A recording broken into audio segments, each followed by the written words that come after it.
Seventh from Orange House is here to tell about my view on World Heritage Day. Speak to the lands, they are awaiting your call, your tribute of respect for your ancient land. Reward those with your thoughts, those who had planted the seed, nurtured the harvest of your being.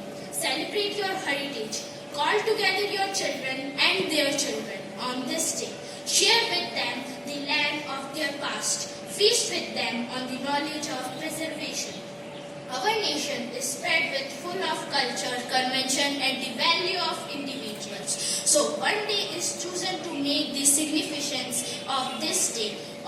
It is chosen to make the significance of this all culture on April 18 as World Heritage Day. There is the significance to reward the pride of the country. Presently, the coming age is overlooking the way of life of India and they are occupied in their own world.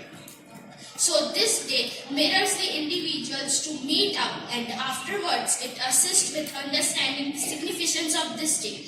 It spread the mindfulness toward the individuals to teach the bond. If the individuals come together and support in the celebration of this day, it will be a great help for the citizens of this country. In India, there is a total 35 World Heritage Sites. From that, 27 cultural and 7 natural and 1 mixed sites. Today, it has become significant that we together put into words to spread the significant heritage sites. Thank you.